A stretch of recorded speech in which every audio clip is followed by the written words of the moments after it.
What is up, everybody? Welcome to DFS by the numbers. These are my Draftkings MMA picks for UFC Austin. We got Arman Tsarukyan going against Beneil Dariush. I need all the wins, yeah. All that and all that is. You better move, you might get knocked out. Knocked out. You better move, you might get knocked out. Knocked out. You better move, you might get knocked out. Knocked out. And we are back after a week off here. We are talking some Draftkings for UFC Austin. It's a 13-fight card. It's a pretty good card. I'm looking forward to it. Solid fights from top to bottom. Definitely looking forward to being right back into it after a week off here. Before we get into the picks, if you guys can please do me a favor, leave a like on the video, subscribe to the channel if you have not already. It is always much appreciated. If you do want extra content, the content you do not see on YouTube, be sure to check out dfsbythenumbers.com. There you'll find all my stats, targets, projections, rankings, ownership projections, lineup optimizer, articles, and much more for only $10 a month. Again, dfsbythenumbers.com. Lots of good stuff going on over there and a ton of work put in behind the scenes. And other than that, this video is brought to you by Underdog Fantasy. If you guys want to check out Underdog Fantasy, use promo code DFSBTN. Get yourself a 100% deposit bonus up to $100. And I'll also be touching on my favorite Underdog play mid-video here. But yeah, with all that out of the way, I say we get right into it. And we're going to start with the fight doesn't go to decision lines. And yeah, we have a couple big ones here. We got Bellato Peteria, minus 550. Fight doesn't go to decision, and I'm in agreement. I think this fight does finish. I think this fight does finish potentially even under 1.5 rounds. We got Bellato, the most expensive fighter on the slate, 9,600. Peteria, the cheapest fighter on the slate, at 6,600. So yeah, I mean, it's always tough to get up to these 9,600 fighters, but I do have a decent amount of him. I didn't go crazy on it, but I think he does go out there. I think he dominates this fight. I think he puts up a pretty big score, and I think he finishes Peteria. I'm kind of leading second round. Peteria, I guess, isn't like the worst dart throw in the world, just because Bellato, when he is losing, he is getting knocked out. He's been knocked out twice. Both times were against Vitor Petrino, but still knocked out twice nonetheless. And if Bellato goes out there and stands at range with, Peteria, that is giving Peteria's one path to victory. But I fully expect Peteria to take this guy down, drown him, and eventually finish him. So more so on the Bellato side here. And I think Bellato goes out there and finishes Peteria probably second round. Next we got Cody Brundage going against Zach Reese. I love this fight. I'm going to be targeting this fight heavily. Another fight does a good decision that is very heavily juiced, and rightfully so. The under 1.5 is very heavily juiced. I think it's minus 200 to the under 1.5, and that's because Zach Reese has never seen a second round. And I'm not even sure that changes here. A lot of people are very low on Cody Brundage right now, and rightfully so. It makes sense. He hasn't had the best performances, but at 6,900, I think he's live to go out there and potentially get a finish. I'm kind of more so leading the Zach Reese side, though. He's expensive, though, at 9,300, but, Cody Brundage is one of those guys, kind of reminds me of like a Jordan Wright, right? Like, he's a very good hammer, but a very bad nail. When this guy's in the driver's seat, he looks really good, and he was going out there, submitting Dolce Lungambola, knocking out Tresean Gore, even knocking down Rodolfo Vieira in the first round. But it seems like once there's any adversity whatsoever, he kind of, checks out, and he ends up getting finished. So I think Zach Reese probably does finish him, but Cody Brundage at 6,900 I don't think should be ignored this week. Moving on, we got Punahele Soriano going against Dustin Stoltzfus. Kind of more so on the Soriano side here. I don't think I'm going to have much Stoltzfus, if any at all. Maybe a little sprinkle, but, I think Soriano knocks him out here. I think it comes early as well. Soriano, I think, has 8 knockouts, 7 of which come in the first round. The one knockout that came in the second was in his last fight against Dolce Lungambola, which is like 30 seconds into the second round. So when Soriano's winning, he's winning by knockout, and he's winning by knockout in the first round more often than not. And that's what I'm looking for. I mean, I'm looking for first round knockout upside, and I think he definitely has it. So I'm liking Soriano here. 9,400, not the best price tag in the world, but I think he has first round knockout upside. And as far as Stoltzfus, I just can't get there. I think Stoltzfus' path to victory, surviving the first 2 rounds, and Soriano making a mistake late or something like that, but I don't really like Stoltzfus' chances here in this one. And then we got the main event, Arman Tsarukyan going against Beneil Dariush. I'm playing this fight very heavily. I do like the Tsarukyan side myself. I like that Tsarukyan's younger. I like the fact that Tsarukyan's going to probably have the better cardio. He's been 5 rounds before, and I think the big thing here for me is Tsarukyan has the better durability. Beneil Dariush, 5 losses. I believe all 5 of those coming inside the distance. 4 losses by knockout, 1 by sub. So yeah, I think Arman Tsarukyan's very live to go out there and get a finish here, but I don't want to completely count out Benir Dariush at 7K. He's very good. He's very underrated, and he's only 7K. He seems like he's way too cheap here. So yeah, I'm going to have a 100% owned to this fight. I'm thinking like a 60-40 split or somewhere around there, but I do lean Arman Tsarukyan, although he is pretty expensive. All right, speaking of Arman Tsarukyan, core plays here. Number one core play, Arman Tsarukyan. I mean, this guy pushes the pace. This guy pushes the pace. He's the younger guy. He's only 27 years old. Like, we can see improvements out of this guy, Arman Tsarukyan. And I was impressed with this guy when he was like 22, 23 years old, making his debut in the UFC. Now he's made a bunch of improvements. He's looking better and better every single fight. He's going to have the durability edge. He's going to have the cardio edge here. And I think he does go out there and get a finish in this fight. I think he can mix takedowns along the way as well. I think he has some knockdown upside. So yeah, I like Tsarukyan, and I like him quite a bit here.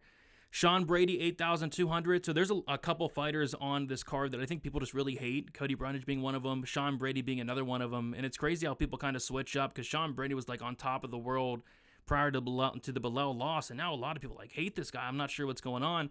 But this is a matchup where, I'm not confident he wins the fight, but I am confident that if he wins this fight, I think he scores very well at 8,200, because his path to victory is going to be wrestling.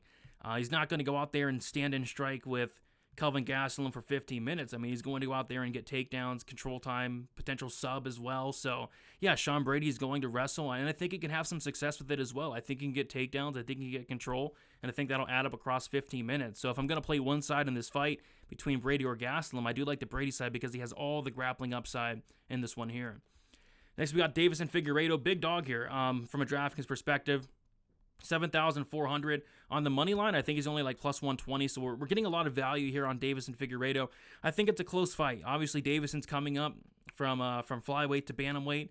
I'm curious to see if the power is going to translate, but I feel like Figgy has a couple paths to victory here. The first one being, I don't think he knocks out Font. Maybe he does. I don't think he does, but I can see him hurting Rob Font. Like, Rob Font gets hurt a ton.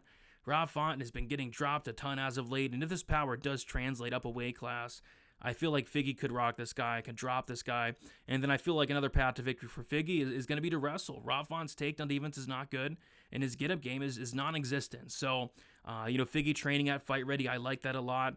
I feel like this is going to be a fight that he can go out there and win if he comes in here with the correct game plan, and at 7,400, I'm willing to take some shots here. Next, we got Joaquim Silva, 9,100. I really like Silva in this fight. He's going to be 7 years younger, and not only like younger than Clay Guida in this fight, but he's going to have a lot less tread on the tires here. Clay Guida has over 60 fights in his career, whereas Joaquim Silva only 16, which I like that. Clay Guida's about to turn 42. Clay Guida's taken a ton of damage throughout his career. Clay Guida does not look like the same fighter in years now.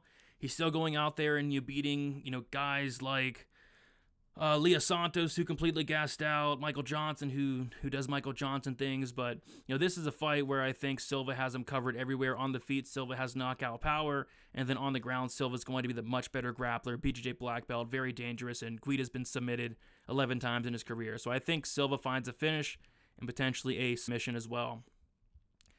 Moving on to the GPP plays here.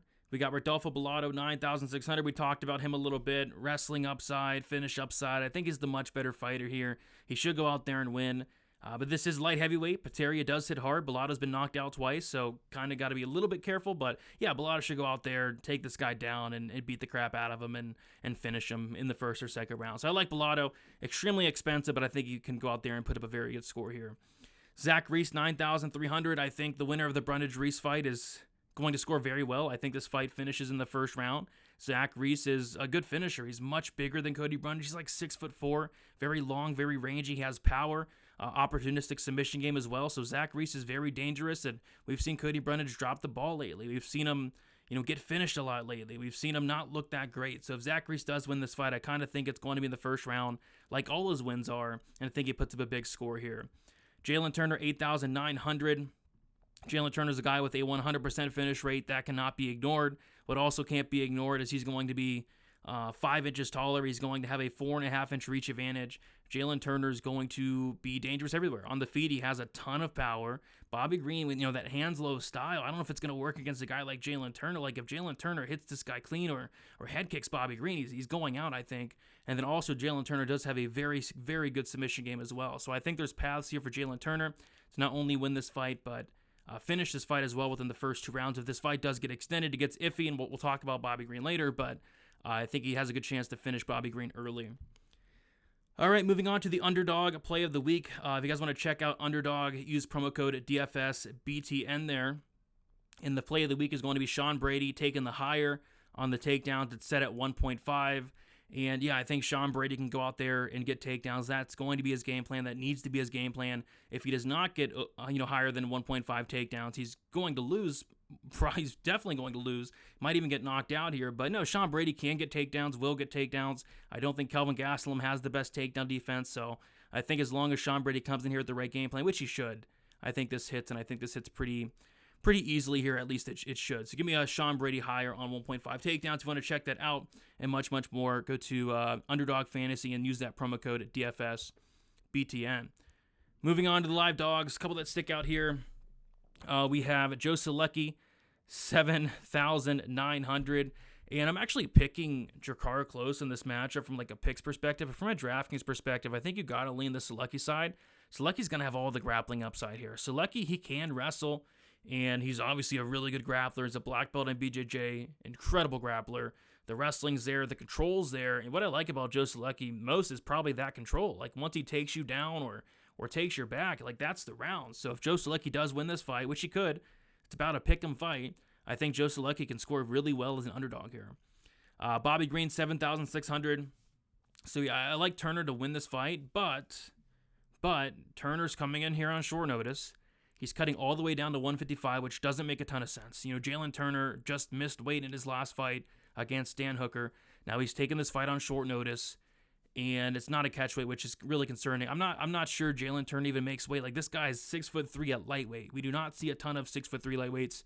One that comes to mind is Joe Alvarez, and Alvarez has missed weight like 4 times. So yeah, I want to see Jalen Turner on the scales. Like if Jalen Turner doesn't look great on the scale, Bobby Green, 7,600. I think he's live if he can survive that early storm, which is the big if. It is. But if this fight does get extended, second round, late second round, third round especially, that's when Bobby Green's going to be very live. But he needs to kind of weather that early storm there that Jalen Turner is going to bring. Next, we got a weird one here. Miesha Tate, 7,500. I didn't want to play this fight, but this price tag just doesn't make a ton of sense to me. Like, I feel like this should be like an 8,100 type matchup. I feel like nobody should be favored here. Julia Avila has not fought in like 2.5 years, coming off of a pregnancy. Miesha Tate has looked just atrocious as of late. So yeah, I feel like nobody should really be favored here, but I feel like Miesha Tate does have a path to victory, and the path to victory is going to be to wrestle. Julia Avila does not have the best takedown defense and does not have the best get-up game. If Miesha Tate's able to take her down, she could definitely have success. This is ugly. Nobody's probably going to play Tate, which makes me kind of like her a little bit as like a low-owned dart throw, but I will be sprinkling in some Tate here at 7,500. Just way too cheap, where she does have a path to victory, and the path to victory is going to be to grapple. And then Jared Gooden, 7,200, another live dog here, going against Wellington Turman. Don't feel amazing about it, but he's super cheap. He has power, knockout power. Wellington Turman's been knocked out on multiple occasions. I think Gooden should be the better striker if he's able to keep this upright. I just feel like Gooden has some paths here as a really cheap underdog at 7,200. Wellington Turman cannot be trusted at 9K. Wellington Turman's chin cannot be trusted at 9K, and I think Gooden could potentially land something big here. I'm not the biggest fan of Gooden, but this is a dog that does stick out. Another dog I did want to mention, Steve Garcia, 7,300, another live dog. Steve Garcia's a guy that's going to make the fight very exciting, and I think somebody gets finished there. But I'm more so on the Mel Costa side myself. All right, Pump Plays. Beneil Dariush, 7K. Yeah, I'm playing some Beneil this week, picking Arman Tsarukyan to win. But yeah, Beneil, it's kind of weird seeing this guy at 7K. I think he's a lot more skilled than the 7K salary does indicate.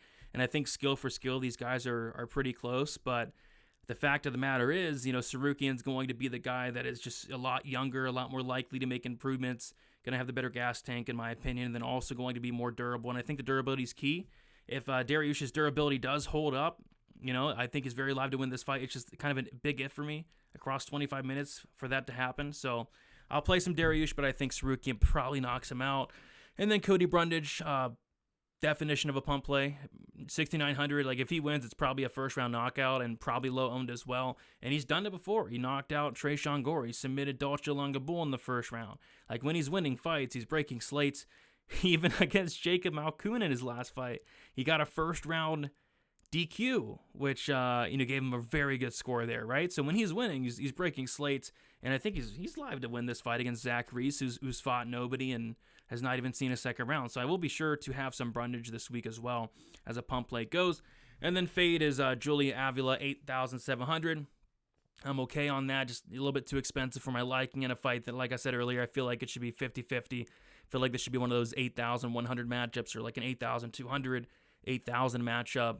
Long layup for Avila. She's getting up there in age. I think she's 34 years old, 35 years old now, coming off of her pregnancy as well. So yeah, I can't pay this price tag for Avila, and I would look to play Tate if anything there. So yeah, guys, there you have it. Thank you so much for watching. Welcome back. It's nice to be back after a week off there. We have this card and then 2 more cards for the rest of the year. Looking to finish the year strong. Before we head out of here, if you guys could please leave a like on the video, subscribe to the channel, check out dfsbythenumbers.com. I'm in the process of working on my DFS article. That should be out tonight. But yeah, the targets, projections, ownership projections, rankings, all that stuff is pretty much already good to go there. So check it out, dfsbythenumbers.com, and also check out Underdog Fantasy, promo code DFSBTN. Best of luck, everybody. We'll talk to you soon, and see you later.